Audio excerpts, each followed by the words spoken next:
저희가 이제 주일마다 에베소서 말씀을 보고 있습니다. 에베소서는 성도란 어떤 사람들인가, 교회란 어떤 공동체인가. 그래서 1장부터 3장은 주로 교리에 대해서 교회론 또 구원론, 성령론에 대해서 말씀을 하고 있다면 4장부터 6장은 이제 실천편입니다. 구원받은 공동체인 성도는 교회는 어떻게 믿음으로 살아야 하는가 하는 것이죠. 또 지난주에 4장을 시작하면서 바울 사도께서 에베소 교회가 성령 안에서 하나 되어라 말씀을 했습니다. 유대인과 이방인들이 섞여서 살면서 한 하나님을 섬기고 한 예수님을 믿고 한 성령 안에 인도함을 받으면서 너희가 겸손과 온유와 오래 참음으로 하나 되라 말씀을 드렸습니다. 오늘도 지난주에 이어서 성령 안에서 하나 되는 교회의 두 번째로 말씀을 드리도록 하겠습니다. 말씀드렸다시피 에베소 교회는 다민족 다인종 교회였습니다. 예루살렘으로부터 복음이 시작되었지만 이제 바울 사도를 통해서 이방인들에게 복음이 전해지게 되었고, 유대를 벗어나서 사마리아를 통과하여 이제 터키라든가 그리스 같은 이 소아시아와 유럽에까지 복음이 전해지게 되었고, 바울 사도가 가는 곳에 교회가 세워졌습니다. 에베소서는 에베소 지역에 세워진 교회에 쓴 편지인데 터키의 이제 서부 해안가라고 했습니다. 유럽과 아시아가 만나는 그 관문이죠. 여기에는 많은 헬라인들뿐만 아니라 또 로마에 퇴역한 군인들 같은 로마 귀족들, 그리고 팔레스틴에서 떠나서 흩어져 있는 유대인들, 디아스포라라 그러죠. 이런 사람들이 섞여서 살면서 또 주인도 있고 종도 있고 자유인도 있고 노예도 있고 이런 사람들이 같이 하나님 앞에서 예배드리는 공동체입니다. 그러니까 세상에서는 도저히 있을 수 없는, 어떻게 주인과 종이 같이 예배를 드리고, 어떻게 남자와 여자가 같은 장소에서, 어떻게 자유인과 또 노예와 히브리인과 헬라인이, 어떻게 로마 시민권자와 아닌 사람들이 같이 모여서 살 수 있느냐라는 것이죠. 그래서 교회가 특별한 하나님의 공동체라는 거죠. 그러면서 바울 사도가 이런 문화와 관습과 전통과 생활 양식, 이런 사고방식과 배경이 다른 사람들이 하나 되려면 성령 안에서 하나 되어야 된다라고 말씀을 하는 거죠. 초대교회 보면 갈라디아서라든가 고린도전후서, 로마서 같은 데를 보면 초대교회 갈등들이 많이 있었습니다. 인종적인 갈등이 있었습니다. 히브리파 과부들과 헬라파 과부들이 있는데 누구를 먼저 구제할 건가, 우리로 말하면 누구 밥 먼저 줄 건가, 이런 걸로 좀 다툼이 있었습니다. 또 할례, 유대인들은 우리는 하나님의 자녀로서 몸에 표시가 있는데 이방인인 너희들도 예수 믿고 하나님의 자녀가 되었지만 할례를 받아야 된다, 이렇게 주장하는 사람들과 할례가 무슨 필요가 있느냐, 믿음으로 구원받았으면 됐지 않은 사람들과의 충돌이 있었습니다. 또 날과 달과 절기를 다 지켜야 된다 하는 유대인들과 이방인들이 너희의 날과 달과 절기가 우리랑 무슨 상관이 있느냐, 6월절은 유대인들의 광복절입니다. 애굽으로부터 탈출한 날인데 이방인들은 우리는 애굽의 노예가 된 적이 없는데 그날이 우리에게 무슨 의미가 있느냐. 오순절은 광야로 나온 이스라엘 백성이 하나님께서 모세를 통해서 율법을 주신 날입니다. 십계명을 통해서 계약 공동체로 거듭난 날인데 우리가 하나님으로부터 모세를 통해서 율법을 받은 적이 없다. 이방인들에게 오순절이 무슨 의미가 있느냐라는 거죠. 초막절, 장막절은 유대인들의 추수감사절입니다. 가나안 땅에 들어가서 그들이 광야 생활 40년 동안 하나님 우리를 이렇게 먹이셨고 이렇게 입히셨고 우리가 지금 이렇게 거두어서 하나님께 감사하며 예배를 드린다는데, 이방인들은 우리가 광야 생활을 한 적이 없는데 그 장막절이 우리에게 무슨 의미가 있느냐라는 거죠. 그래서 이 초대교회인 이런 할례 문제, 율법 문제, 생활 방식의 문제, 이런 갈등들이 많이 있었던 것 같습니다. 로마서에 보면 이 생활 방식의 문제도 갈등이 컸는데, 고기를 먹는 문제로 유대인 출신 그리스도인들과 이방인 출신 그리스도인들 사이에 갈등이 있었습니다. 그 당시 고기는 이렇게 정상적으로 도축되어 유통되기도 하지만 이방인 지역에서는 이방인 신전에 드려졌다가 도축되어서 유통되는 경우가 있었습니다. 근데 유대인들 출신 그리스도인들은 이것은 용납될 수 없는 것입니다. 어떻게 우상의 제단에 드려진 제물을 우리가 그 과정을 모른다고 해서 다분히 그런 가능성이 있는 고기를 시장에서 사 먹을 수 있느냐? 그러려니 우리는 차라리 채소만 먹겠다.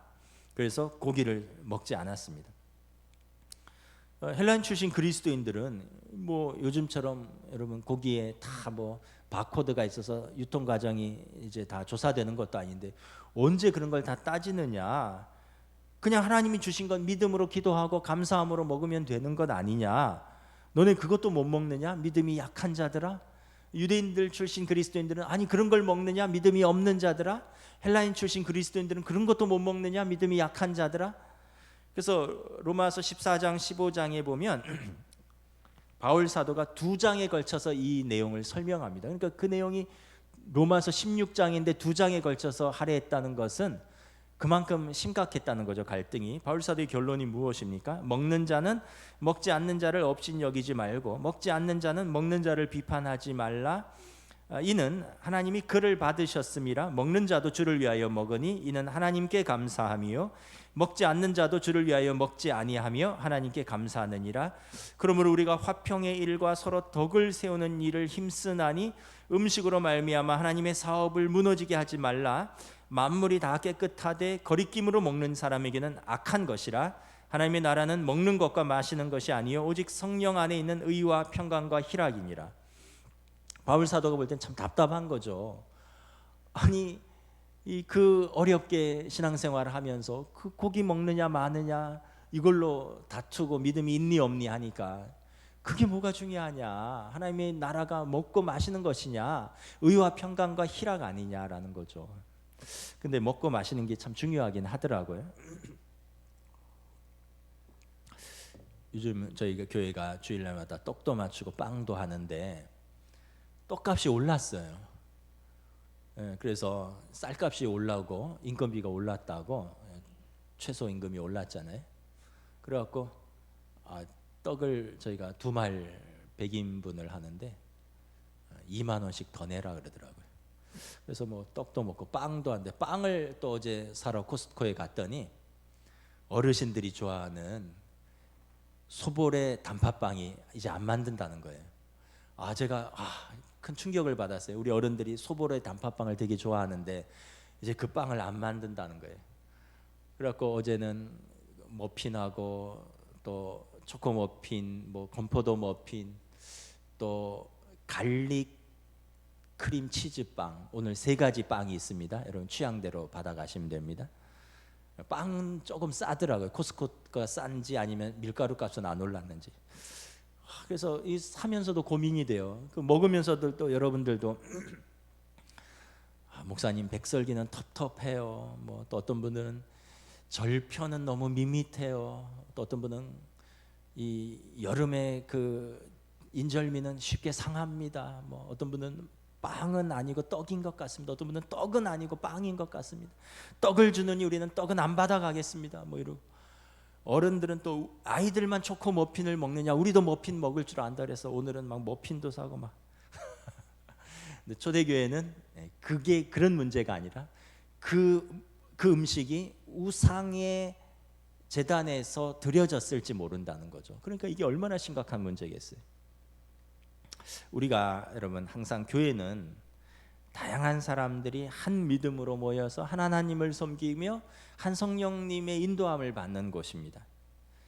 그래서 우리는 어떤 문제가 생겼을 때 본질이 무엇이냐, 목적이 무엇이냐를 잘 생각해 봐야 돼요. 본질과 목적에 벗어나지 않으면 여러분 수용할 수 있어야 됩니다. 여러분 교회의 본질과 목적이 무엇입니까? 우리가 예수님 믿고 하나님 자녀가 되어서 하나님 예배하고 하나님 나라에 들어가고 그리고 우리에게 주신 사람들 사랑하면서 믿음으로 사는 것이잖아요. 여러분 이게 교회의 본질과 목적이죠. 근데 초대교회에서 뭘 먹어야 되느냐, 뭘 먹지 말아야 되느냐는 본질도 아니고 목적도 아닌 것인데 교회가 이것으로 다툰다면 비본질적인 것으로 본질을 훼손하는 것이 되는 것이었습니다. 여러분, 가정도 마찬가지입니다. 본질과 목적을 잘 생각해 보아야 됩니다. 가정의 본질과 목적이 뭡니까? 사랑하는 사람들이 만나서 살면서 사랑하고 자녀를 낳고 그 자녀들에게 믿음을 유산으로 넘겨주고, 살면서 사랑하면서 배우면서 믿음으로 유산을 남겨주는 구원의 작은 공동체가 가정의 본질과 목적이잖아요. 그런데 여러분, 이 본질과 목적을 잊어버리고 우리가 다른 것 때문에 그 본질과 목적이 훼손됩니다. 예를 들면 여러분, 가정을 유지하는 데 필요한 것이 돈입니다. 돈은 꼭 필요하죠. 근데 돈은 필요하다는 것은 무엇이에요? 수단이란 얘기입니다. 목적이 아니에요. 필요한 건 수단이에요. 여러분, 식구들이 살려고 돈이 필요한 거지 돈 때문에 사는 건 아니잖아요. 여러분, 가정을 이룬 목적이 우리 만나서 함께 돈 벌어보자 해서 그렇게 만난 게 아니잖아요. 사랑하니까 만나서 살고, 그러면서 사는데 필요한 게 돈인 거죠. 근데 살다 보면 여러분, 경제적으로 넉넉한 때도 있고 어려운 때도 있습니다. 근데 어려울 때마다 부부가 사느니 못 사느니 그러고, 힘들 때마다 살겠네 죽겠느니 그러면 여러분 어떻게 돼요? 본질과 목적이 도구 때문에 훼손되는 것입니다. 여러분, 살다 보면 남편이 주도적으로 가정 경제를 책임져야 될 때가 있고요. 또 요즘은 함께 가정 경제를 책임지기도 하고, 또 남편이 실직을 하거나 몸이 아프면 또 여러분, 아내가 또 주도적으로 가정 경제를 책임질 때도 있습니다. 우리가 항상 본질과 목적을 기억하면서 살아야 됩니다. 그 목적 때문에 필요한 것인데, 그 필요한 것 때문에 우리가 본질과 목적을 훼손시켜서는 안 된다는 거예요. 오늘 교동문 마태복음 6장이죠.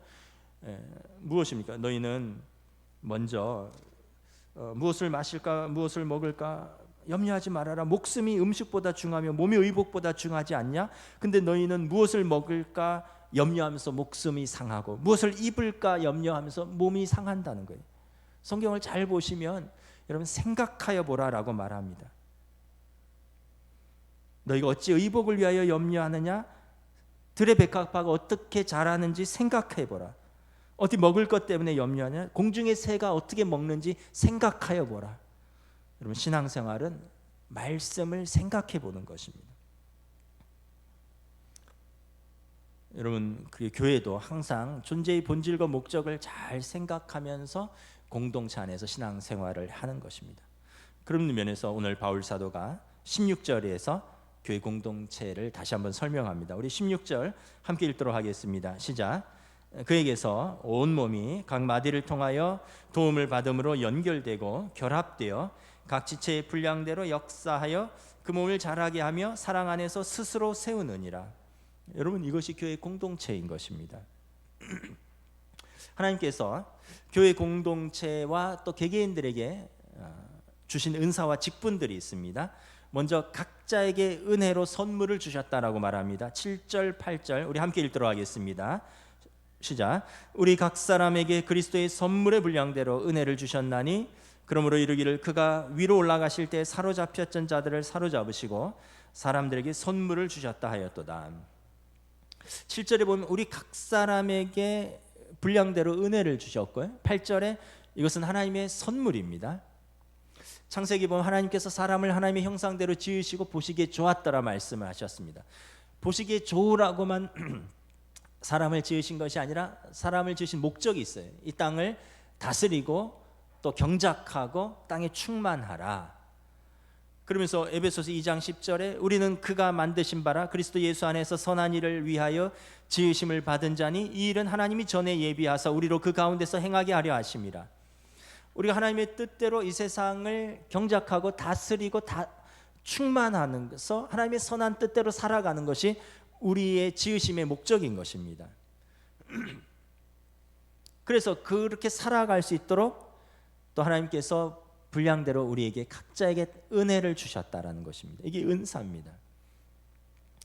여러분, 우리는 근본적으로 다 같을 수가 없습니다. 하나님께서 사람을 다 다르게 지으셨습니다. 얼굴이 다르고요, 체형이 다르고 기질이 다르고 여러분 좋아하는 취미도 다 다르고 다 생각도 다릅니다. 하나님은 각기 다르게 만드시고 짐승도 각각 지으시고 그 이름을 지었고 식물도 각각 지으시고 아름답다 하셨습니다. 각각 다르게 지으시고 그리고 다른 사람들이 함께 모여 아름답게 살아가도록 하셨습니다. 이걸 인정해야 되는 거죠. 여러분 은혜로 주셨다. 은혜는 헬라어 원어로 카리스입니다. 카리스는 뜻이 뭐냐면 선물이란 뜻입니다. 기프트. 그러니까 하나님이 우리에게 은혜로 선물로 주셨는데 공짜로 주셨다는 거예요. 대가 없이. 여러분 만약에 우리가 무엇을 해서 대가를 받으면 무엇입니까? 그것은 삭시입니다. 대가를 일을 해서 어떤 것을 해서 대가로 받는 것은 정당한 노동의 대가 삭시입니다. 우리가 뭘 잘해서 받으면 상입니다. 근데 우리가 뭘 하지도 않았고 잘하지도 못했는데 주어집니다. 그럼 뭘까요? 은혜죠. 선물입니다. 선물은 무엇의 대가로나 무엇을 잘해서가 아니라 그냥 주는 사람이 주고 싶어서 주는 거예요. 예쁘고 사랑스러워서 그냥 주는 겁니다. 부모가 자녀들에게 옷도 사주고 맛있는 것도 사주고 뭐 최신 핸드폰도 사주고 컴퓨터도 사주고 뭐 차도 사줄 수 있고 뭐 집도 사줄 수 있고 뭐 그런데 왜 그렇습니까? 내가 이렇게 사주고 했으니까 나중에 효도해라 이렇게 해서 사주는 게 아니죠. 그럼 대가죠. 그게 아니라 그냥 예뻐서 주는 거예요. 그냥 주고 싶어서 주는 거죠. 사랑해서 주는 겁니다. 하나님께서 우리가 예쁘고 사랑스러워서 하나님의 자녀인 우리에게 각자 다 은사를 선물로 주셨다는 겁니다. 각자의 분량대로 각기 다르게 선물로 주신 겁니다. 어떤 사람은 뭐 지식으로, 어떤 사람은 기술로, 어떤 사람은 예술로. 그래서 어떤 분은 뭐 머리를 잘 쓰고, 어떤 분은 손을 잘 쓰고, 몸을 잘 쓰고, 어떤 분은 기술을 쓰고, 어떤 분들은 예술적으로 탁월합니다. 음악으로, 미술로, 뭐 체육으로.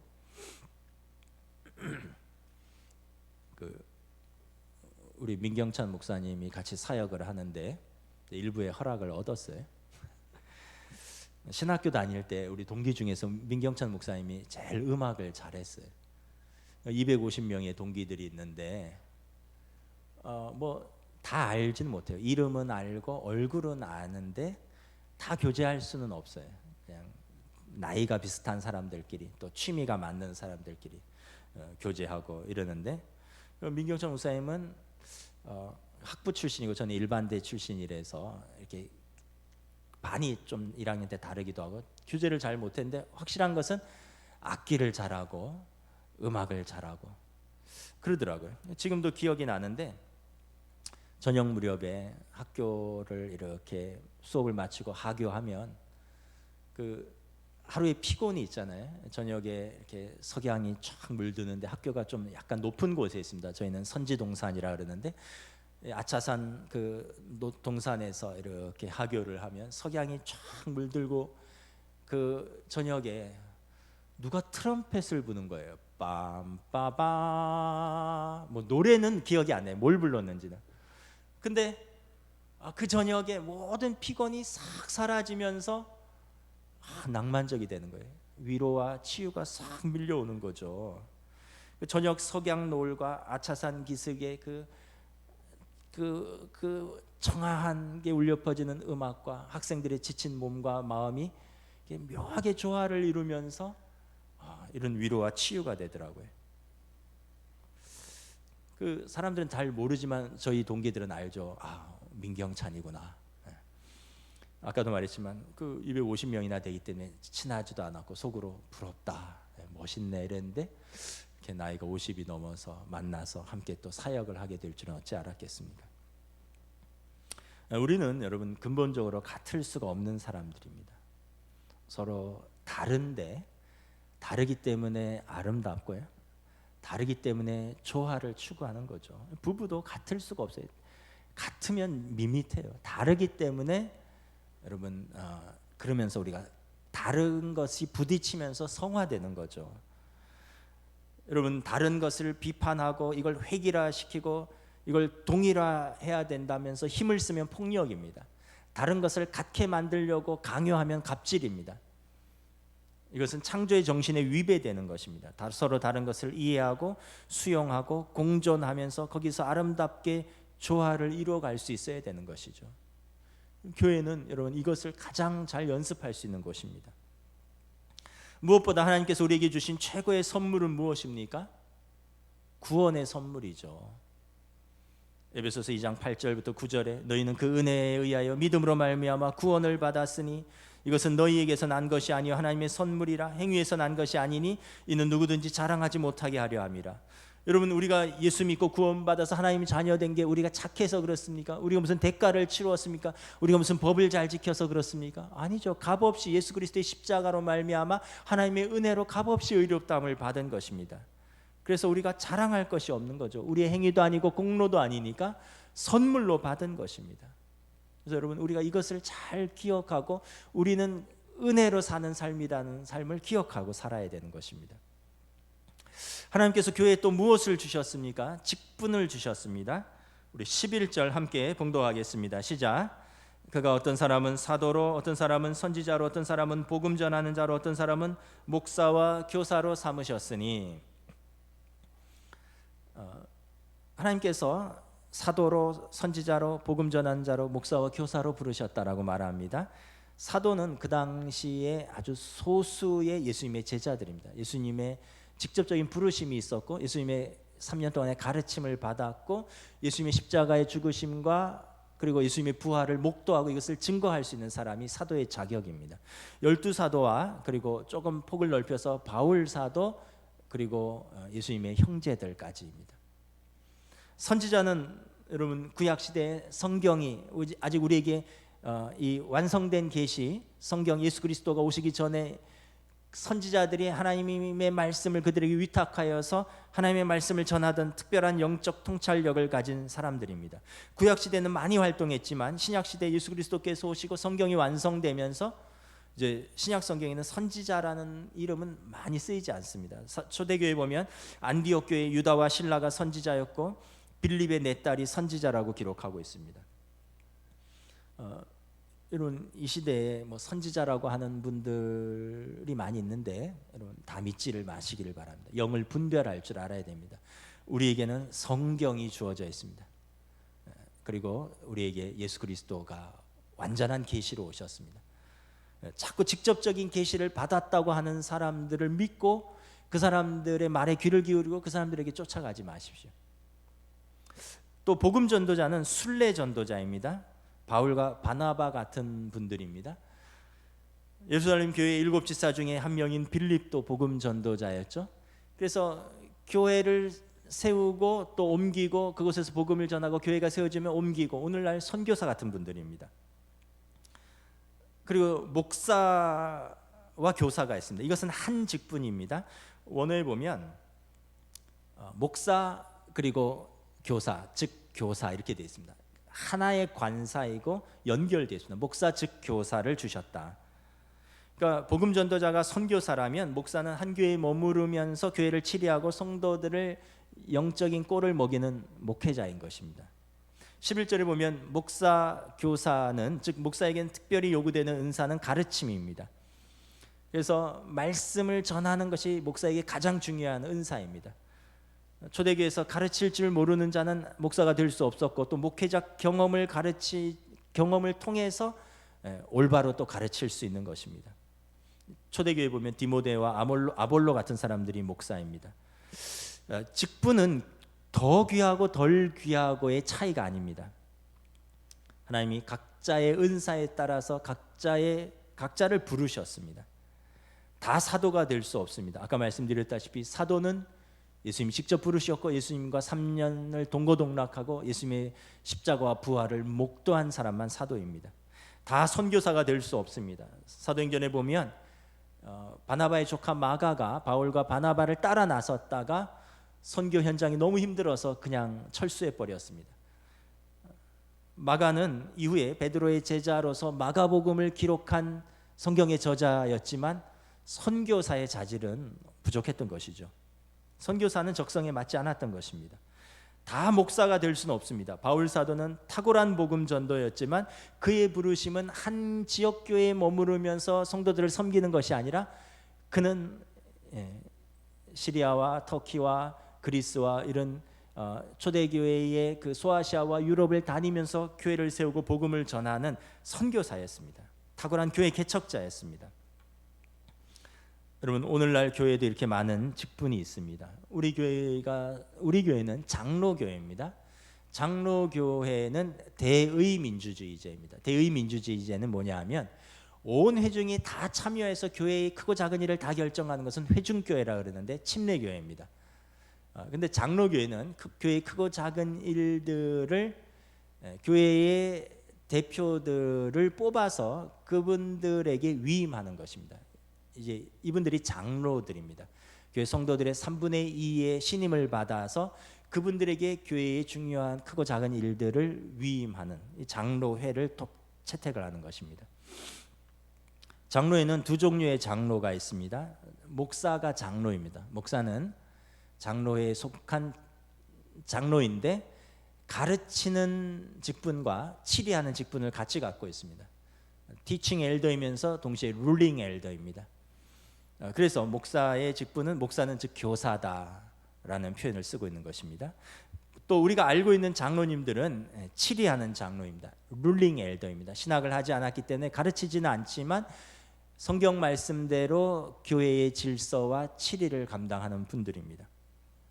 그래서 장로는 모든 믿는 자들의 모범을 보여야 되고 또 교인들이 3분의 2가 신임을 했기 때문에 특별히 모범을 보이고 그의 시간과 몸과 물질과 재능을 다 쏟아서 하나님의 교회를 섬겨야 할 책임이 있는 것입니다. 성도들을 대표하기에 모든 일들보다 더 책임이 크고 그래서 더 존경을 받는 것입니다. 엘더라고 하는 거죠. 어른이란 뜻입니다. 그래서 여러분, 장로를 명예로 줄 수도 없고 나이가 되었다고 줄 수도 없고 또 오래 다녔다고도 줄 수 없는 것입니다. 근데 한국 교회에서 이게 좀 변질이 됐어요. 권력으로, 명예로. 그러다 보니까 부작용이 생기는 것입니다. 권사는 어떤 사람입니까? 권면하고 위로하는 직분입니다. 마음이 슬프고 외롭고 낙심한 성도들을 찾아가서 함께 기도하고 믿음으로 세우고 권면하는 직분을 맡은 분들입니다. 이분들은 영적으로 깨어 있는 분들입니다. 성도들의 그 아픔에 민감해야 될 수 있습니다. 성도들의 사정에 공감할 수 있어야 됩니다. 기도와 섬김의 모범을 보여야 하고 이것을 즐거워해야 됩니다. 권사는 세계에서 유일하게 한국에만 있는 직분입니다. 권사는 교회의 어머니와 같은 분들입니다. 근데 권사의 직분을 받고 아이고 내 신앙도 감당하기 힘든데 내가 무슨 남을 돌보고 남을 섬기고 내가 무슨 기도의 섬김의 자리에 이러면 내가 과연 권사로서 합당한가 한번 돌아봐야 합니다. 여러분, 집사는 어떤 직분입니까? 엄격하게 말하면 안수를 받은 집사입니다. 안수 집사님들을 말하는 것입니다. 집사는 영어로 디컨이라고 하는데 헬라어 원어 디아코니아에서 나온 것입니다. 섬김에서 나오는 것입니다.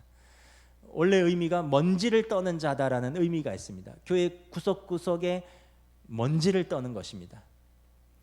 장로님들이 교회의 크고 작은 큰 정책들을 결정을 한다면 안수 집사님들은 교회의 구석구석에 보이지 않는 작은 부분들을 살피는 것입니다. 초대교회면 7 집사님들이 구제와 살림을 책임졌습니다. 사도들은 기도와 말씀에 전념하고 7 집사님들이 구제와 살림을 책임졌습니다. 그래서 우리 안수 집사님들은 교회의 굳은 일을 관심을 가져야 되고 교회의 살림살이에 관심을 가져야 되고 그리고 거기에 시간을 쏟고 몸이 나타나야 하는 것입니다. 우리가 자신의 직분을 정확하게 이해해야지 사명을 온전히 감당할 수 있는 것입니다. 하나님께서 교회에 은사와 직분을 주신 목적이 무엇입니까? 먼저는 교회 공동체적인 목적이 있고 개개인을 향한 목적이 있습니다. 교회 공동체적인 목적은 무엇입니까? 12절입니다. 우리 함께 읽습니다. 시작.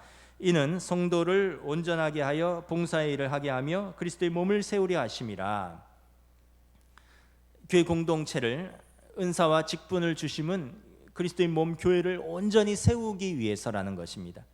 그래서 직분을 받은 자들이 그 부르신 후에 소명에 충실하게 자신의 은사를 올바로 섬기게 되면 그리스도의 몸이 세워진다라고 말을 하는 것입니다. 교회가 세워지는 것입니다. 모든 성도가 받은 은사대로 하나님이 주신 그 형편과 처지대로 함께 사역에 참여하면 교회가 세워지는 것입니다. 그래서 여러분 스스로 한번 내가 받은 직분을 공동체를 위해서 잘 감당하고 있는가 돌아보시기 바랍니다. 저는 목사로서 무엇보다 하나님의 말씀을 올바로 선포하고 또 가르치고 하나님의 말씀의 법으로 교회의 질서와 치리를 하고 있는가, 저는 스스로 질문해 보아야 되고, 우리 장로님들은 장로로서의 책임을 가지고 모든 성도들을 사랑하고 그리고 섬김으로 직임을 감당하고 있는가, 하나님의 말씀으로 교회를 질서를 치리하고 있는가. 권사님들은 권사로서 내가 진실로 교회를 위해서 기도를 쌓고 있고 믿음이 연약하고 어려운 성도들을 살피고 있는가 질문해 보셔야 됩니다. 우리 집사님들은 내가 교회에 관심과 애정이 있는가, 교회에 보이지 않는 곳에서 내가 먼지를 떨고 있는가 스스로 질문을 해보아야 할 것입니다. 우리 청년들과 학생들은 무엇보다 하나님의 사랑받는 자녀로서 지금은 잘 배우는 시기입니다.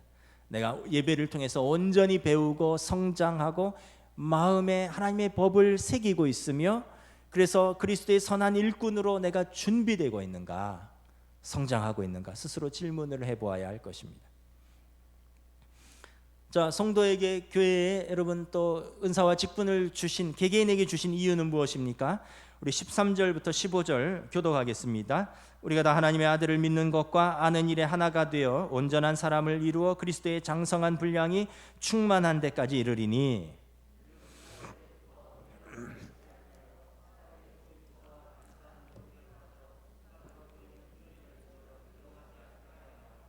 함께 읽습니다. 오직 사랑 안에서 참된 것을 하여 범사에 그에게까지 자랄지라. 그는 머리니 곧 그리스도라. 성도 개개인에게 은사와 직분을 주신 이유는 13절에 예수 믿는 것과 아는 일이 더 커지라는 것입니다. 장성한 분량에 이르라는 것입니다. 하나님을 아는 지식과 또 그 분량이 더 커지고 깊어지고 넓어져서 우리가 자라나라는 것입니다. 예수를 믿었지만 그 신앙이 어리고 유치하고 늘 스스로 서지 못하는 모습에서 벗어나라는 것입니다. 14절에 보면 우리에게 은사와 직분을 주신 이유는 이제는 어린아이의 모습에서 탈피하여 시험과 고난과 파도 속에서 요동치 않는 믿음을 가지게 하려 함이라. 어린아이의 특징이 뭡니까? 여러분, 늘 자기에게 집중하는 거예요. 이게 안 되면 나 이게 힘들어, 상황이 이렇게 바뀌면 나 이것 때문에 못하겠어. 이 어린아이의 특징이죠. 여러분, 어른들은 부모가 아이들 앞에서 야 이것 때문에 나도 힘들다, 이것 때문에 내가 죽겠다 이러면 아이들이 어떻게 됩니까? 부모는 힘들어도 어려워도 아이들 앞에서 꿋꿋하게 자세를 잡아가지 않습니까? 그래야지 아이들이 그 안에서 사랑으로 또 은혜로 자라는 거죠. 부모가 흔들리면 안 되는 거죠. 여러분, 우리가 신앙생활을 오래 했는데 여전히 어린아이와 같은 모습으로, 뭐 어떤 사람은 모태신앙이라 그러고 어떤 사람은 30년, 40년, 50년 됐다 그러고, 뭐 직분은 권사고 직분은 뭐 안수집사고 뭐 이런데 아이고 사느니 죽느니 뭐 시험에 들었느니 안 들었나느니. 여러분, 과연 이렇다면 하나님 아버지 마음이 얼마나 아프시겠습니까? 깊어지고 넓어지고 자라가고, 그래서 유혹도 있고 시험도 있고 고난도 있지만 장성한 분량에 우뚝 서라라는 것입니다. 그래서 15절에 하나님의 사랑 안에서 진리의 말씀을 붙들고 그리스도의 장성한 분량에까지 자라도록 각자에게 은사를 주시고 직분을 주셨다 말씀을 하는 것입니다. 말씀을 마치겠습니다. 오늘 말씀의 결론입니다. 우리 15절 16절 다시 한번 읽도록 하겠습니다. 시작. 오직 사랑 안에서 참된 것을 하여 범사에 그에게까지 자랄지라. 그는 머리니 곧 그리스도라. 그에게서 온 몸이 각 마디를 통하여 도움을 받음으로 서로 연결되고 결합되어 각 지체의 분량대로 역사하여 그 몸을 자라게 하며 사랑 안에서 스스로 세우느니라. 2021년 우리 교회 표어가 주여 이제 회복하게 하소서입니다. 하나님의 은혜 베풀어서 우리를 회복하게 하실 줄 믿습니다. 우리의 분량이 있습니다. 우리가 은혜에 응답하는 것입니다. 그리스도의 장성한 분량까지 자라나는 것입니다. 우리에게 주신 사람들을 사랑하며 우리가 믿음으로 섬기는 것입니다. 그럴 때 여러분, 올 한 해 우리가 이 주여 이제 회복하게 하소서를 우리 입술로 고백하게 될 줄을 믿습니다. 아멘. 찬양하시겠습니다. 교회를 교회되게